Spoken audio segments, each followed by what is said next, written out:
Welcome back to episode 17 of the Godly Young Men podcast, the Gym podcast. We are back with another episode, and we're talking today about communication. Now, a lot of people might go, oh, that's really boring. I'm going to move on. Communication is a really big deal for a lot of reasons, and it's one of those things that we strongly believe that godly young men need to develop and need to prioritize. And of course, we're going to talk about all those reasons as to why they are important, which is actually the first area that we're going to get into.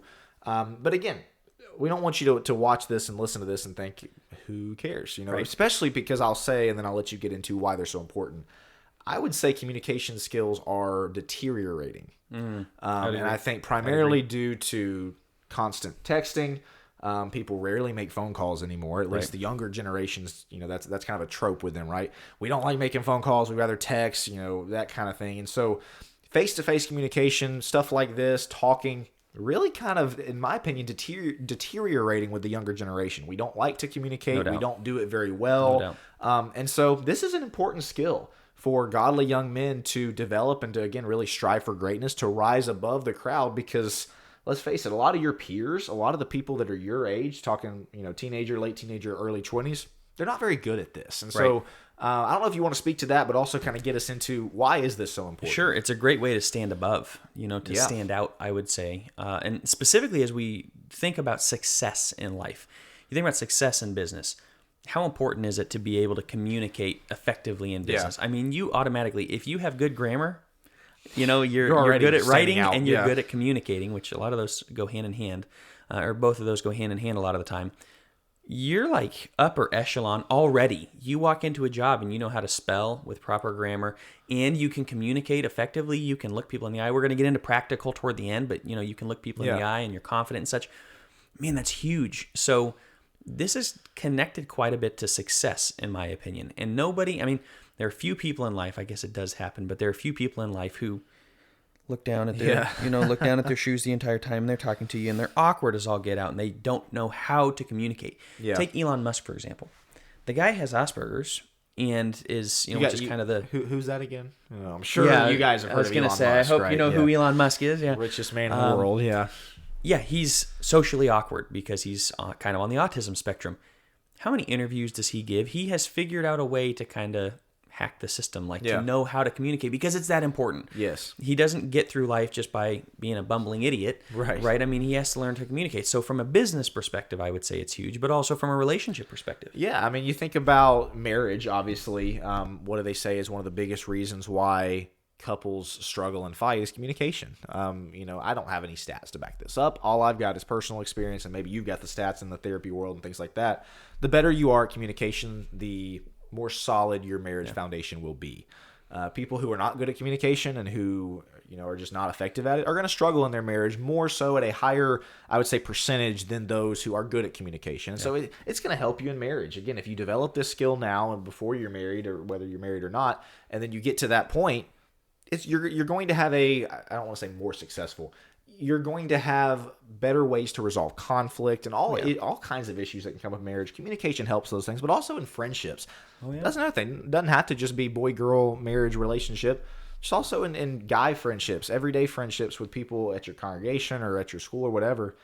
Man, it's nice to be friends with people who communicate well and who you can talk to versus people who just text all the time or on social media all the time. It helps to, again, solve conflict, all kinds of things. This one's a really big deal. Right, and as you alluded to, social awkwardness is like a pandemic these days. I mean, it's really bad.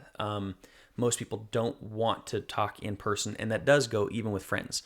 We're not even comfortable around our own friends unless you see all the memes and things, Instagram. Obviously, a lot of young people aren't big Facebook users. Where people my generation, even your generation, are getting on social media, bragging about how they talked on the phone today. Right. It's like they carried on a conversation with somebody. The memes that drive me nuts too are the ones where it's like, yeah, my friends asked me to hang out. And obviously, they're phrased differently and it's a lot funnier than the way I'm putting it. But basically the gist of it is, yeah, my friends want me to hang out, but I'd rather be in bed by 8 p.m. so I don't have to talk to anybody. Right.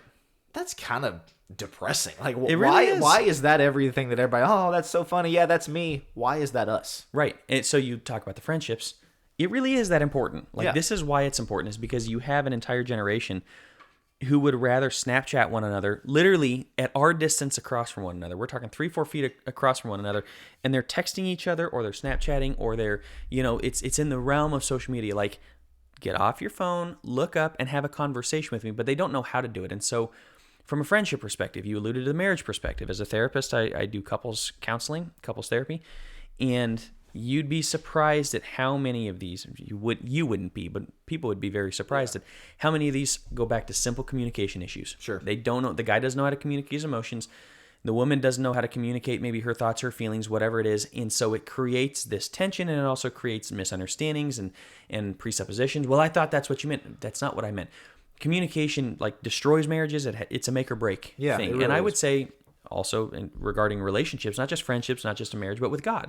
Yeah. Think about our prayer lives. How well do we communicate to God? And sometimes if we're not comfortable communicating to others, the idea of getting on our knees and communicating to a being that we can't see, that we don't, it's kind of almost an abstract concept sometimes to pray to God, and that can be really difficult. And so if we're not comfortable in our communication, that also can suffer quite a bit. Yeah. And I would say just people in general. Yeah. Again, it's one of those skills that to me it is a skill, first of all. Yeah, it's one of those things. Some people are naturally good at it, but a lot of this is learned through practice and learned through teaching in some way. It's one of those skills that does have to be developed, but useful is not even the right word. You have to have it. It's imperative. It is an imperative. It's crucial to all these successes. Somebody who can't communicate, again, you're going to struggle in life. And so it's important. So let's move into the next phase of this, the next question, I guess, which is, what do we mean by communication skills? Because you can hear us say, oh, we got to be good at communication. Communication is important, and go,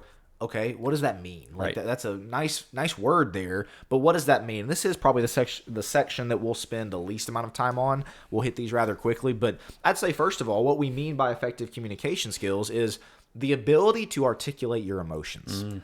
A lot of people don't know, how to articulate their emotions. They get angry about something. They're frustrated. They're irritated. Right. What do? They clam up. They bottle up, and they don't want to say anything. You can see this in marriages, but you can even see this in friendships, day-to-day life. They don't know how to express their emotions. They don't know how to articulate their emotions. And that is one of the biggest keys to this is, if I'm really upset with you for XYZ reason, I can explain that to you. I can articulate that without screaming at you, going off the rails, but I can articulate my emotions. It doesn't have to just apply to anger as well, but this one is important. And you can even show emotion in that. It doesn't have to be I'm a robot telling you I'm really angry at you. I'm frustrated, right? I'm really frustrated, but I'm trying to give you the benefit of the doubt. Here's why I'm frustrated, because you said this. There's passion there. There's frustration there. I can feel that, but I don't have to blow you out of the water. Flip to the other side, though.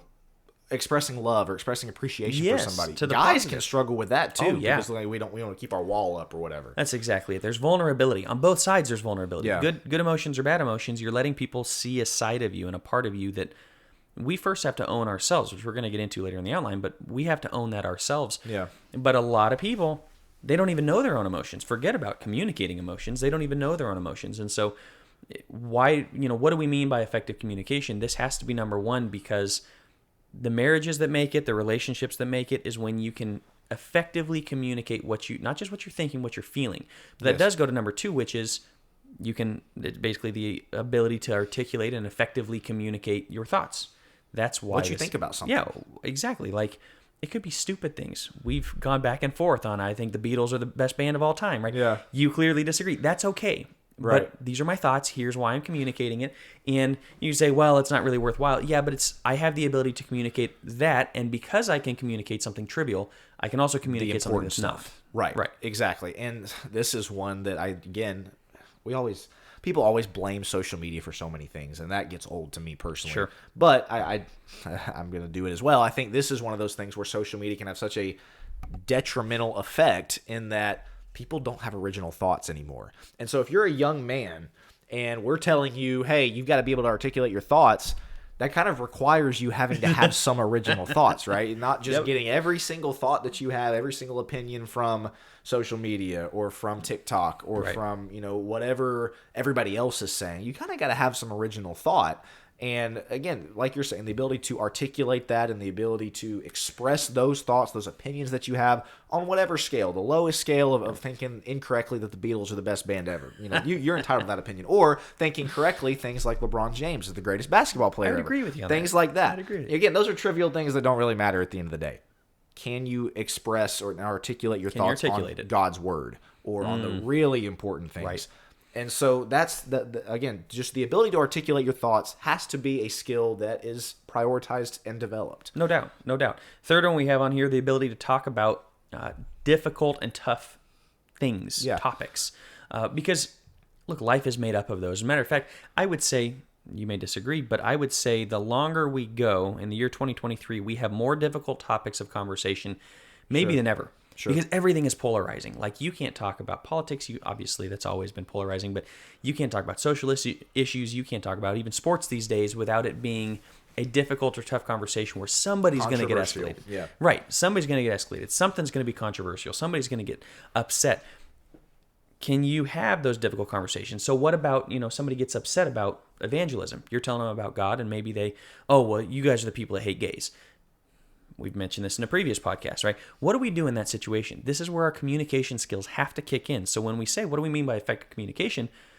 It's the ability to have that difficult conversation and effectively communicate the way you mean to without shouting somebody down or without passive-aggressively getting through it. Well, like we just talked about, what's easier? To discuss with somebody and communicate why you think the Beatles are the best band ever and they disagree, as opposed to you discussing why transgenderism is wrong with somebody who disagrees. Right. It's way easier to talk about music and movies and sports and athletes and, hey, we may disagree. It's the fun stuff, right? It's easy. It's comfortable. It's a lot harder to talk about why transgenderism is wrong and why pornography is such a big deal and why, pro-life as opposed to pro-choice. All these current issues that, again, I hope and pray that you godly young men have thoughts that are driven and motivated by God's word and not culture. But you got to be able to talk about those things and articulate your thoughts on those tough and difficult subjects. Once you get beyond what your favorite Marvel movie is, you've got to be able to talk about and discuss the tougher, more important things. Because this is part of what makes us men. Yeah. We've talked about this, right? The ability to call out. Say the hard things. Say the hard things. Episode 5. Shameless there you plug. go. Yeah. Say the hard things. Go back and check it out. How do we say the hard things? We have to have good communication skills. And we hit on it a little bit in number 5.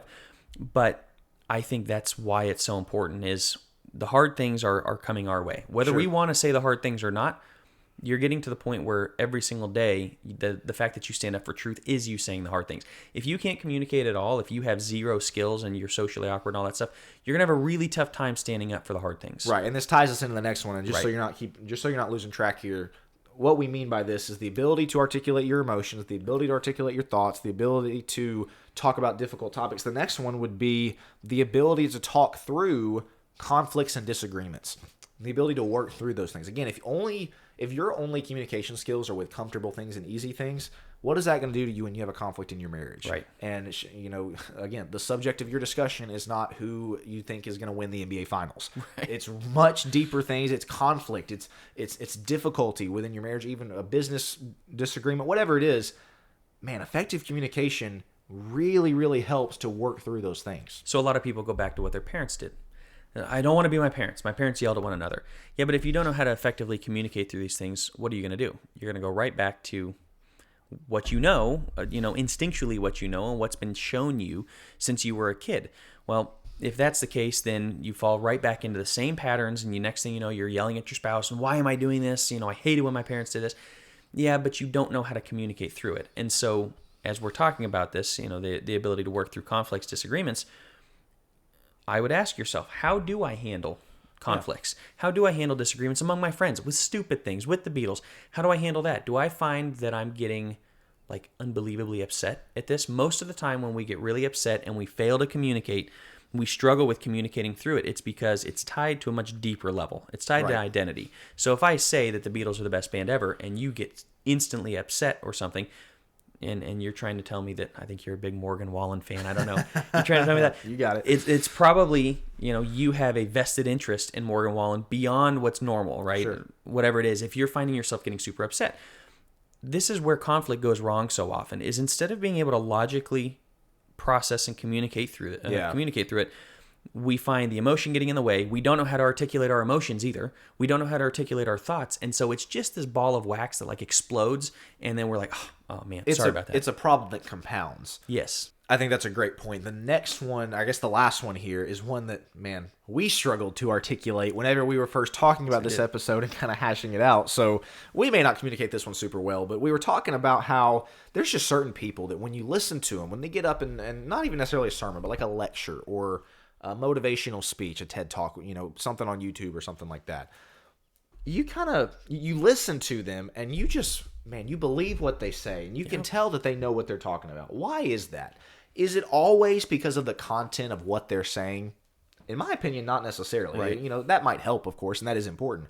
But a lot of why you buy into somebody and why you believe somebody and why you really listen to somebody is because they have the ability to express confidence and charisma in the things that they say.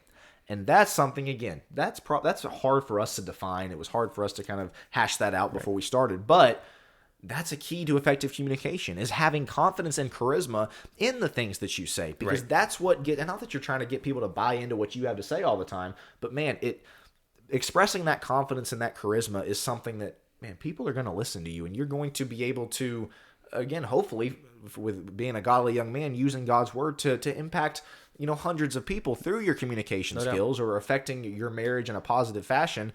Having that confidence and that charisma is so key. I think that's why we put it as number 5, is we weren't fully sure. I think you said it really well. We weren't fully sure how we wanted to tackle this because it is a little like, I don't know if esoteric's the word, abstract, a little bit out there. Like, how do you quantify charisma? It's one thing to be able to communicate through your emotions. We can talk on that all day.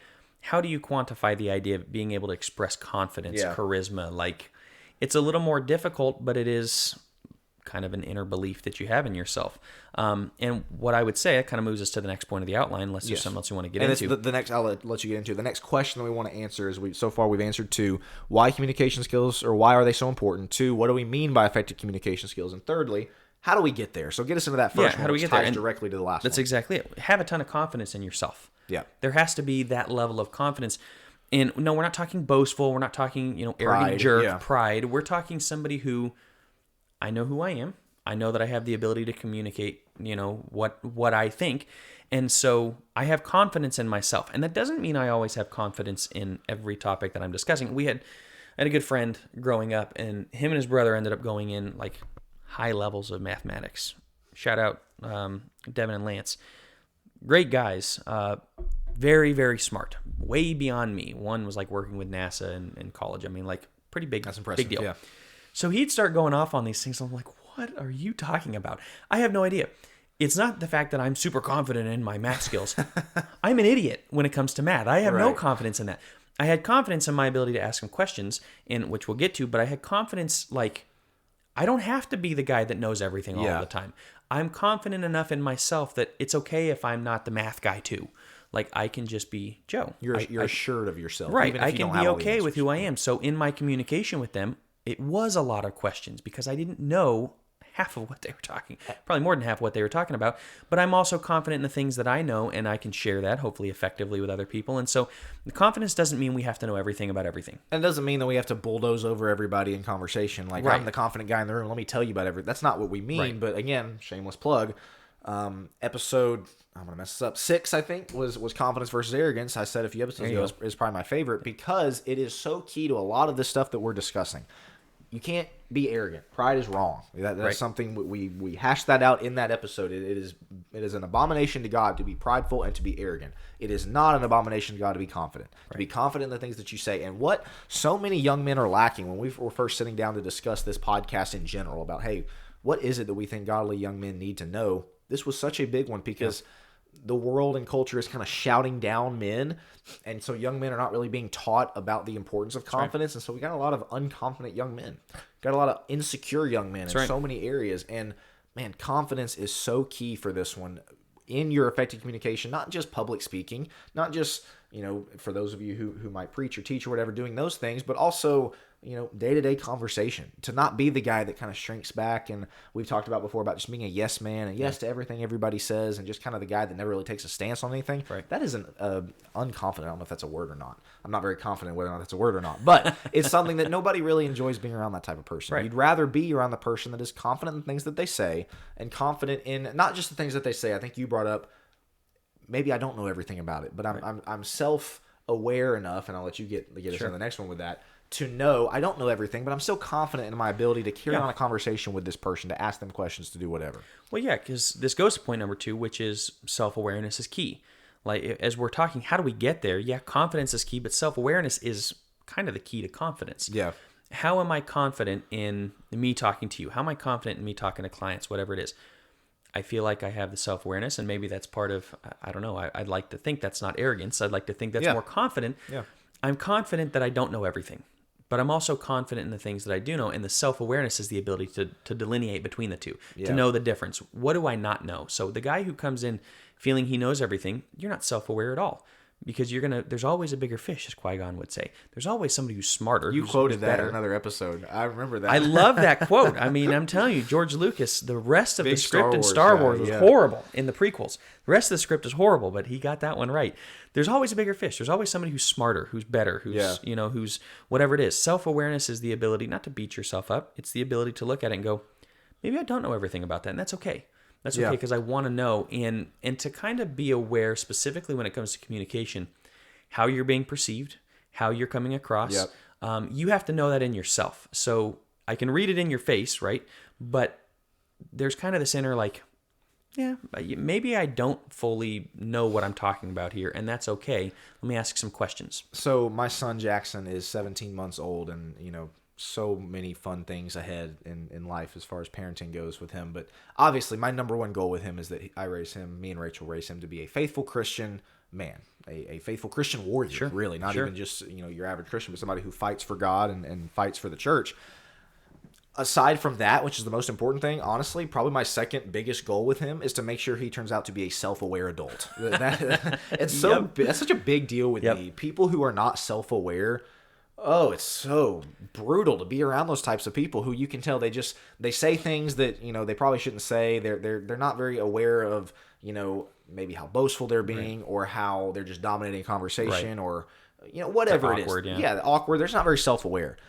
The best communicators, and if you're looking for, again, as we're answering this, how do we get there? It is so important to be self-aware about. Maybe you don't know everything in this area. Don't try to overstep your bounds, or curiosity can take you too far. Whatever it is, again, it's one of those things that's tough to quantify, but you know it when you see it. When somebody is not self-aware, you can point to me, hey, that person is not very self-aware. Self-awareness is tough because it can so quickly turn into kind of delve into what I want to say, like being a jerk to yourself. You're so mean, and you're constantly critical, like super hypercritical of yourself, which is not good either. And that's not good either. However, I feel like one of the things that developed my ability to be self-aware was my parents calling out a lot of my garbage, a lot of the things that I did, and good, bad, or otherwise, they may have been a little harsh on it from time to time. It caused me to develop, and I noticed this in hockey. My parents were hypersensitive to the way I played hockey. Again, some good, some bad, but it made me very aware of every aspect of my game. And so I knew where I needed to get better, but that was from me listening to people being able to call me out. So I'd say if you're... go ahead, sorry. I was just going to say, I'd say if you're a teen, ask for people to ask for feedback, ask for what ways can I get better. It's knowing that the world doesn't revolve around you, and that you have weaknesses. That's right. That you're not the greatest at everything. You still have confidence, but knowing the world doesn't revolve around you is so key. Let's move on. We've got a roll here. Yeah. So the next one, and I'll move this one very quickly, and then I'll let you do number 4. As far as how do we get there to have effective communication skills, practice communication in everyday life. Practice makes perfect. That's the most cliche saying in the book, but it really does. As far as practicing communication, things like you were talking earlier, just adopt a stance, something that you firmly believe, an original thought like we were talking about, and learn how to defend it. Practice how to defend it, and be able to effectively communicate that. Another one I would say is, just get really good at one-on-one conversation, and the way you get good at that is practice it. Talk to people. Talk to people of all ages, as I just kind of spoke to a second ago. But practice day-to-day conversations. And again, the more communications, the more conversations, I should say, that you have, the better at it you're going to be. And then listen to people who are effective communicators and learn from them. That's one of the best things you can Find do. someone you appreciate. Find someone you say, man, that guy he's very effective in his communication. Yeah. Not even necessarily somebody public speaking wise. Somebody at your church, a friend that you have that just is really easygoing. They speak well. Yeah. Right, they speak well, and you like the way that they talk. What do they do? How do they, how do they talk? And I would say just real fast about the adopting a stance. The reason why that's important, the reason why I think that's good practice is because it ultimately doesn't matter if you get it handed to you, right, in whatever the debate is, and it's on a stupid subject, nobody really cares. Yeah. You just learn how to defend it a little bit more. So it's kind of a risk-free way of learning how to communicate what you think about something. That's why, and sorry, real quick, in like debate classes and stuff, you're not always debating things that you believe, but Right. you're learning how to defend it. Right. That's exactly it. Number 4, how do we get there? Ask a lot of questions. Like, be curious. Honestly, this goes so far. You talk about effective communicators, the people that you like talking to. You'll notice with a lot of people you like talking to, they ask you questions. They ask a lot of questions. They're not always talking about themselves. Yeah. Right. They're not always leading the conversation. And yeah, some of those guys have charisma and they lead the conversation. That can become obnoxious like that, like really, really fast. Whereas the people that put me at ease, the people that I like talking to are those that are very easy conversationalists, and they're genuinely curious about me or about you, right? And I try to be this way is I really Joe's do want... very good at this. You're very kind. Very good trait that That's why they pay me the big bucks. No, just Right, kidding. right. Just kidding. I really There's appreciate that you saying that. confidence. There's a confidence. That's right. But no, I appreciate you saying it, but that's something that I want to be. I want to be better at this because asking questions kind of allows you to lead the conversation. Because if I ask you a question, ultimately I'm in control. I have you talking, and that seems almost disingenuous, but I'm genuinely curious. I'm not doing that just to deflect. I'm genuinely curious. If I ask how your day was, you can bet that I actually want to know how your day was. It's, hey man, how was your day? And then I'm on my phone just, text me whatever. I'm sorry, what'd you say? Yeah. No. Ask questions, but the second part of it, be curious. That's key. I can ask questions and not pay attention. And not care, yeah. Curiosity is what allows me to drive the conversation and allows me to be confident in it. So, we got a few minutes left. Let's get to the practical side. Sure. Do's and don'ts of, okay, you've talked about what it is. You've talked about how do we get there. Now talk about some practical things. So, I'll hit the first one and let you go to the next one. Sure. Look people in the eye. So frustrating. You were just kind of referencing when you're talking to somebody and, if you're talking to me and I'm kind of just... not really meeting your eye line and just kind of looking around. And I'll look at you for 2 seconds and then look away. Yeah. That is so irritating because they're probably not listening very well. And again, I think that's the screen world that we live in. We're used to having our eyes on a screen. Yeah. We're not used to having these face-to-face conversations. And so it's intimidating. It's daunting to look people in the eye because it's like, are they staring into my soul? It's intimidating. And so what do? We avert our eyes and look somewhere else. Yeah. That is such a skill that you need to develop. Look people in the eye when you're talking. This goes both ways because I've known people that while you're talking to me, right, I'm zoned in. But when I go to talk to you, it's kind of like some people actually I've seen they close their eyes while they're talking, or they're looking elsewhere. Well, I was making eye contact only when you were talking to me. Make sure it's both ways. Make sure that while I'm talking to you, eye contact. While you're talking to me, eye contact, and not the creepy eye contact. Let me just say where it's like. Yeah. Tell me all about it. Like okay. All right, guy, settle down. You can look away some. It doesn't mean you never break eye contact, but it's more, I see. You're not having a staring contest. Yeah, that's exactly it. So make it easy. Number 2, speak up and don't make them ask, or don't make them ask, like, what'd you say? Man. Speak up, yeah. So I was going to the store today and I was doing this. And you're like, I'm sorry, excuse me? What'd you say? Like, don't be that guy. Yes. You don't have to be Mr. Loud who, like, needs... boisterous. That needs to I need to turn my hearing aids down because you're so loud. I'm not talking about that. I'm saying be confident. That's another part of the confidence, right? Just to speak up so people can hear you. It's such a, I hate to use it, like a mousy thing when there's like, okay, let me tell you this story. And it's like, man, have a little more confidence. Speak up. Exactly. Again, don't be boisterous. If I'm having to lean in enough, man, like just speak up, especially if you're in a loud place. That's the self-awareness. I'm in a loud restaurant. Maybe I need to speak up a little bit more. Maybe when I go to say the prayer at a restaurant and I'm asked to say the prayer, I don't pray like this. And where the guy at the end of the table's like peeking up. Yeah, exactly. Yeah, I mean, he's peeking up like, are we done? Did he say amen? I can't tell. Right. Don't be that guy. Right. Get us in number 2. The next one I would say is don't glaze over. And this ties directly into your active listening point, your actually care and have interest in the conversation. What do you see? Maybe they're making eye contact, but you can tell, they're just kind of glazed over, maybe zoned out. Oh, yeah. Like, I'm talking to a wall here. Yeah. Don't be that person that glazes over. Again, a lot of that, you got to have interest in the conversation. Right. You got to be have that active listening, not just kind of passively being there, but, again, and we'll get into body language here in a second, but actually actively listening to that. Don't be the person that glazes over. That's right. That's right. Number 4, be engaging. I added this one so I'm going to take over here. Yeah, go for it. Go for it. I was going to say, this is something you got. Be engaging in conversation. Another way of saying that would be, don't be the person that talks about things that nobody cares about. We may have talked about this in a previous episode, but an engaging conversationalist when you hear one, and somebody who's like, I would do anything in the world to get out of this conversation. We've all been there, right? Yep. Somebody's talking to us and it's like, please get me away from this person. And that's not to be mean. I'm not trying to be mean here, but it's because, man, they're talking about things, and again, the lack of self-awareness. Nobody cares about your dream that you had, or we could go a million, talk about a million different things here, but man, there's just some things not everybody needs to know about that. Talk about things that are interesting and engaging. I was watching this bird, and it was a robin, and this robin was doing the coolest thing. It's like, no, dude, no. Move on. Yeah. Be engaging. Talk about engaging things. It doesn't mean you always have to have the coolest story. You always have to have the hottest take on anything else. But once again, self-aware, read the room. People are not that engaged with your bird watching stories. They're not that engaged with your Pokemon collection. They're not that engaged with things like that. They're just not. And that may be a jerk thing. Can you say that? Yeah, we can, because take a step back. Would you like it if somebody else did that? Just be self-aware enough to say what is and is not engaging. And again, everybody has had that conversation where it's like, I really want to get out of this conversation. Right. Don't be the person that other people want to get out of the conversation. That's exactly. Get us into the next one. Yeah, I kind of ramrodded you. No, you're good. Yeah. You're good. Be at ease in the conversation and make others feel comfortable. This is one of those, once again, it's a little more on the abstract end. How do we do that practically? One I would say is, don't be constantly thinking about your next response. This is a huge one. And you put this down, and I love that you said this, because, man, that is one of the worst things that you can do, and most people do this. So I'm talking to you, and I'm telling you all about this point, and you're not paying attention at all to me because you're thinking about, how am I going to respond? What am I going to say? What is he going to say? And then you miss the last 30 seconds of what I said. Yep. I've been there. I've done that. That's not good. Engage. This is the active listening part. You engage with people long enough where I'm not thinking about, man, what's the next witty thing I'm going to say? I'm engaged with you. When you stop talking, sometimes you may go, oh, wow, I don't even know what to say to that. That's okay. Sometimes it's okay to call that out too.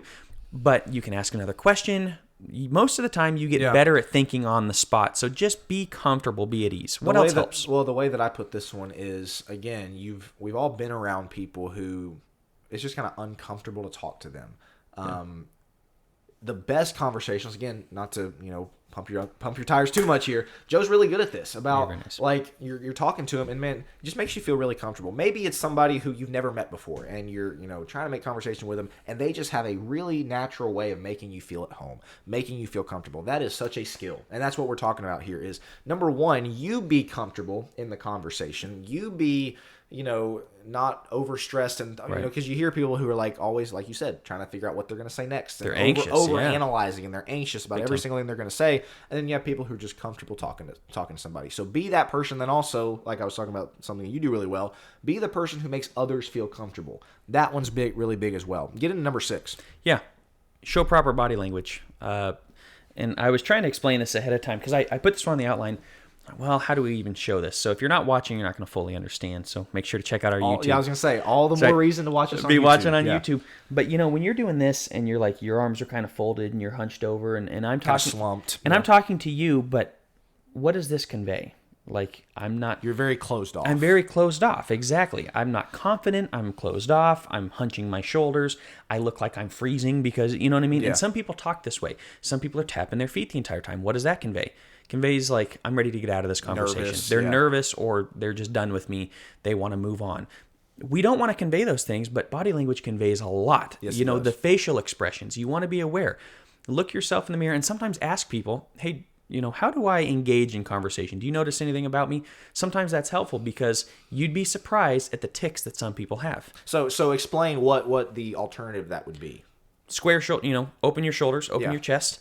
I'm square to you, and so I'm making eye contact with you, and you have my full attention. Yeah. Right? And vice versa. You have my full attention. Instead of me hunching over, you have to consider, and these are things that you take into consideration in like the counseling.